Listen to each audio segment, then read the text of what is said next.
Yo, what's up, guys? So today we're going to be going over some Magic the Gathering content. Big post from the Wizards of the Coast Twitter. It's a bunch of reveals for upcoming sets and some Commander-related news. So let's hop right into it. But before we do, I have to ask you guys to go down there and hit that red subscribe button. We're trying 1,000 subs before the end of the year. We're doing pretty good, putting a lot of work in. But yeah, let's get it, guys. All right, guys. So this is the thread. It's because Minneapolis is happening right now. Preview panel of upcoming Magic products. Um, to start, they start talking about the cloud update, something going. The upcoming Universes Beyond Doctor Who release. I'm just gonna click on the so it'll continue. I don't understand why it doesn't just continue down the thread.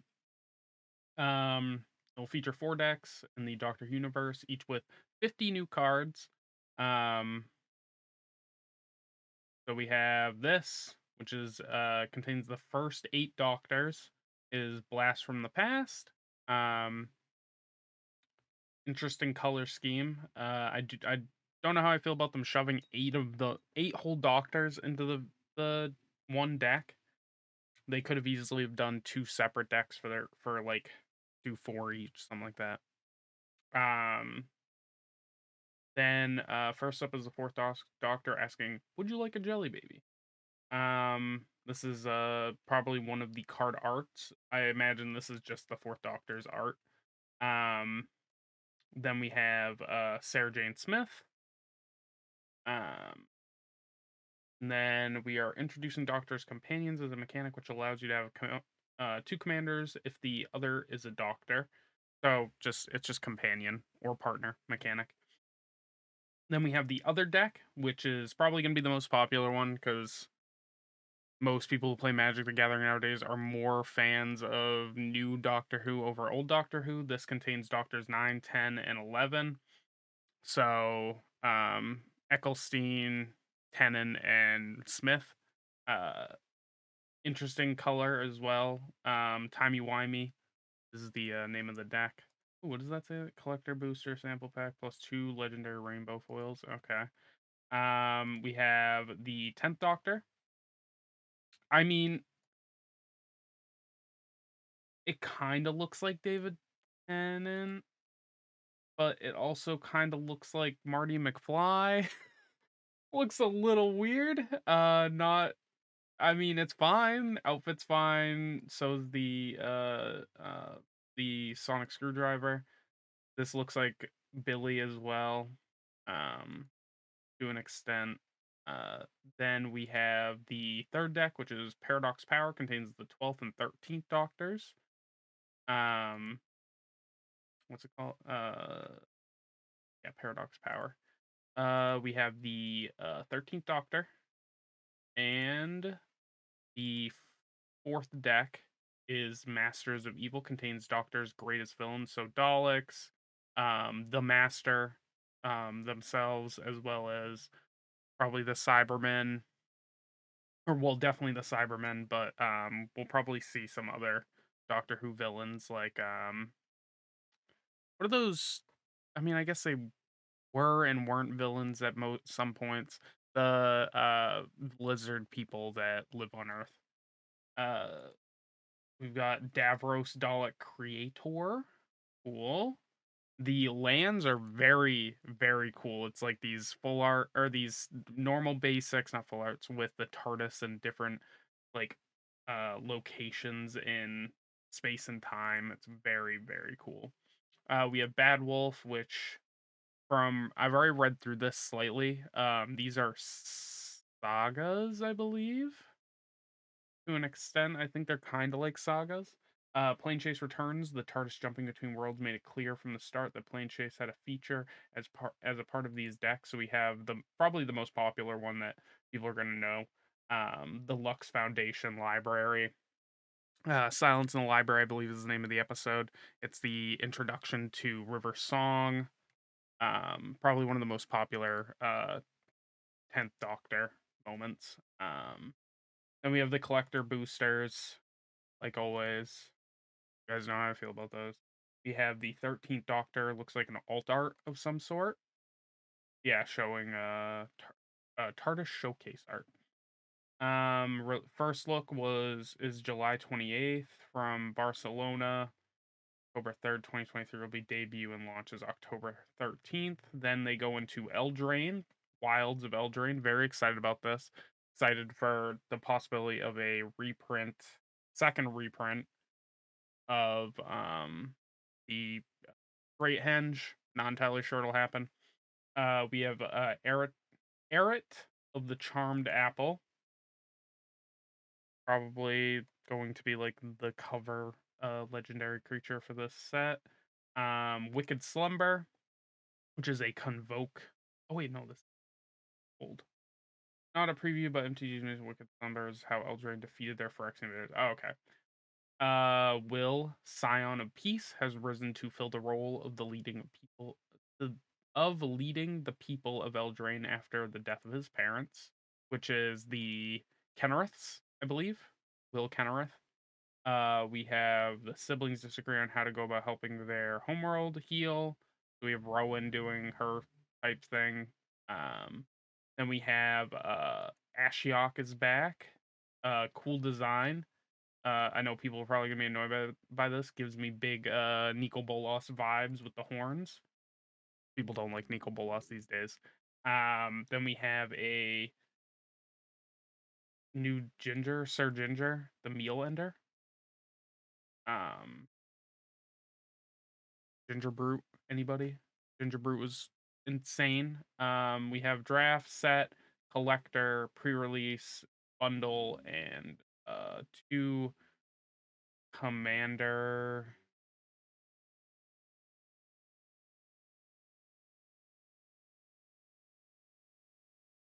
They look to be like mini commander decks, or even like maybe commander specific pack stuff that would be more useful to commander. I've never seen that kind of product before. Although I don't really buy sealed as much anymore, besides like occasionally commander related stuff. Important dates: July 28th is the first look. August 15th is debut previews begin. Pre-release is September 1st to the 7th. September 5th is the digital launch on Arena, as well as September 8th is the global tabletop launch for that. Arena is coming to Steam, it looks like. Very cool. I like that. Championship is coming. Pinnacle of MTG Arena. We have big championship with over $200,000 in prizes. And then we get into the Commander Masters stuff. So this is the part that I'm going to tell you guys not to buy Commander Masters, even though it's a do as I say, not as I do type thing, because I will be buying one of the Commander decks for an exorbitant amount of money. I'm not proud of it, but the Sliver deck looking kind of sick. Not gonna lie, but this is the commander for the Eldrazi deck. Zuladok, Void Gorger, legendary creature Eldrazi, 7/4, 4/6 mana. Colorless spells you cast from your hand with mana value 7 or greater have Cascade and then Cascade again. Super strong. Cascade in an Eldrazi deck where most of your spells are going to cost more than 7 is absolutely insane. Especially if you're casting like an 11 creature or something like that, and then you cascade down into a 10. Insane. Then we have the Abzan Enchantress deck. Anakethia, Hand of Erebos. Demigod 2 and Abzan for 4/4 Menace. Other enchantment creatures you control have Menace. When she enters the battlefield or attacks, exile up to one target non-aura enchantment card from your graveyard. Create a token that's a copy of that card, except it's a 3/3 black zombie creature in addition to its other type. So cool Abzan reanimation type deal. It's the Abzan is just big on reanimation. It's very cool though. Will not be picking it up. Then we have Commodore Guff. The probably the single strongest, one of the single strongest, like planeswalkers in MTG stories and history and such like that. He was part of Urza's big entourage of pre-mending planeswalkers, trying to um fighting with Mishra and Phyrexia and all that. He is one, a blue, a red, and a white. He has starts with 5 loyalty counters. Commodore Guff can be your commander. At the beginning of your end step, put a loyalty counter on another target. Planeswalker control. Very cool. Good for Planeswalker decks, obviously. I mean, the deck is a plane. It's just it's a 3-color. What is it? Super Friends deck. +1, create a 1/1 red wizard creature token with tap, add red mana, or add 1 red mana, spend this mana only to cast a planeswalker spell. -3, you draw X cards, and Commodore Guff deals X damage to each opponent, where X is the number of planeswalkers you control. So kind of like just a blap, hit them with it type deal. And then the one I am most excited about, the 5-color new Sliver Commander deck. It is a 5-color sliver, legendary creature sliver called the Sliver Grave Mother. 6/6 says the legend rule does not apply to the slivers you control. Um, Amazing for shenanigans with copying and shit like that. I'm sure the deck will utilize it. Each sliver card in your graveyard has Encore X, where X is its mana value. Sliver Grave Mother has Encore 5, which is tap 5, exile this card from your graveyard. For each opponent, create a token copy that's attacking that opponent that attacks that opponent this turn if able. They gain haste. Sacrifice them at the beginning of the next end step. Activate only as a sorcery. Very, very strong. I'm very excited about this. It's unfortunate that both this and the Eldrazi deck are bought out entirely. You can't get them from Wizards of the Coast directly. You have to buy reseller stock, which means that these decks, as of recording this, are $125. At least that's how much the Sliver one is. I imagine the Eldrazi one is similar and or more expensive. They will probably raise in the coming days. Hopefully not before Wednesday. I plan on pre-ordering the Sliver one for this exorbitant price. Hopefully it is not more than $125 when I go to order it, but I can check right now, and I can almost guarantee you it probably has already started fluctuating, which is unfortunate, but them is the breaks. 125. Ooh, it's not going up. It's actually gone down. Not much, but like it's gone down like a few dollars over the past couple days. Um, Hopefully is not any more expensive. This stuff just came out an hour ago, so it might just be taking a bit for resellers to update their stock as well, because they will probably try to sell this for more now that the commander has been revealed. We have all 4 of the commander decks and their commanders in the little center window now. These 2 are definitely probably the strongest. I mean, this is a very strong contender. I just don't see a Super Friends deck for 3 colors really contending. You either want to run your Super Friends deck under Atraxa, the OG Atraxa, or you want to be running like full 5-color Super Friends. So, I mean, you're in blue, you have access to all the Jaces, so card draw out the wazoo. Red as well, so you have access to like Chandras, which are burn, Jaya, which is mana. White, you have access to like Gideons, Elspeths for creatures. Blue and red are good pinging. Uh, like what is it? Spell slinging colors. So you could also spell sling a bit to really lean into burn. I just don't see this one being as good as the other 3. This one even more so. I think that like this one probably has the highest skill ceiling, I think. Whereas I feel like it's like this one and this one are tied for highest skill ceiling. This one probably is the lowest skill ceiling, considering that slivers are actually really easy to play. Like they're strong, but like they're literally just like um the most optimal creature type in Magic the Gathering history. So we have some cards that are being showed off. Personal Tutor, search your library for a sorcery card, reveal it, and then shuffle and put that card on top. This is most likely in the Commodore Guff um, deck. There are cards not in the 4 decks. Boosters first up. Seen is one not seen since Portal Personal Tutor. Oh, it's an old card. This is just okay, I got it. Not in the decks. It's only seen inside the Commander Masters boosters. That's cool. We also have a new art for Selvala. This like kind of side profile, very pretty. Looks very nice. And then we get into probably the second most hype thing here. I think that the two hype things are obviously the reveal of the commander decks, and then Lord of the Rings, with uh, Doctor Who coming up last, just because Doctor Who is not nearly as popular. I'm gonna say it. It's not. Um, so we're gonna be looking at Lord of the Rings stuff. We have Call of the Ring. Beginning of your upkeep, the ring tempts you. Whenever you choose a creature as your ring bearer, you may pay 2 life. If you do, draw a card. Very cool card. Um, tempts us all. We teased it earlier. Now it's time to reveal the ring tempts you mean. What the ring tempts you means. So we have the ring. Your ring bearer is legendary and can't be blocked by creatures with greater power. So the ring tempts you. As the ring tempts you, you get an emblem named the ring if you don't have one. Then your emblem gains its next ability. And you choose a creature you control to become or remain your ring bearer. So each time the ring tempts you, you move down this list, like down this, and you choose a creature to be your ring bearer.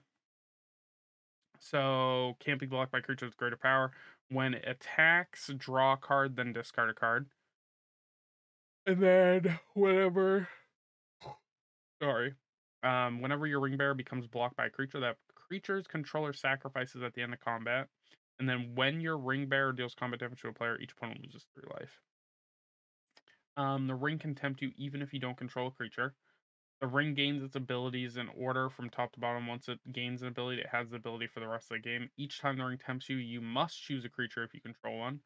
And then each player can have only one emblem named the ring and only one ring bearer at a time. So it gets all these abilities. So it's kind of just like a huge buff for the ring or for your creatures. So the ring tempts you is cool. Then we have the set, I imagine, version of Sauron, or a version of Sauron. We have Sauron the Necromancer, a 5 mana avatar horror 4/4 with menace. Says whenever it attacks, exile target creature card from your graveyard, create a tapped and attacking token that's a copy of that card, except it's a 3/3 black wraith with menace. At the beginning of your next end step, exile that token unless Sauron is your ring bearer. So you just get recursion from your graveyard. It seems sick. And then we have plan to attend the Magic Celebration event at your local game store. So we're cordially invited to a party of great importance. Tales of Middle Earth. That is the thing for MagicCon, as well as when the info goes live. So May 9th, Barcelona info goes live. Badges go on sale at Barcelona. Cool. That's it for today's panel. So a lot of really cool stuff. Magic wise. Like I said, I don't think that if you want to buy Commander Masters, nobody can stop you. I'm just a voice on the internet, but I do highly recommend not buying um the Commander Masters Commander decks, nor do I recommend buying the sealed packs. As tempting as it may be, the fact that they're charging over like what Masters prices of cards are, like of the past is ridiculous. I probably shouldn't even be buying the Commander deck I want, but here we are. Um, do as I say, not as I do, I guess. Be stronger. I've always wanted to build slivers. I've never gone around to it just because of how expensive some of the 5-color slivers are, as well as the fact that one of them is on the reserved list, so it'll never be reprinted again. Hence why we have the Grave Mother and not Sliver Queen. That's neither here nor there. I'm also excited about the Doctor Who stuff. I used to be big into Doctor Who when I was younger. Uh, Super fun, wacky show. I grew up watching Tennant, obviously. Um, but as years went on, I went back, watched like Eccleston. Um, I've watched like the Sarah Parker. Is their name Sarah Parker? Sarah Jane Parker, I think.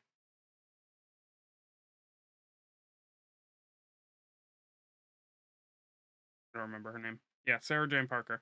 Her little like, is that her name?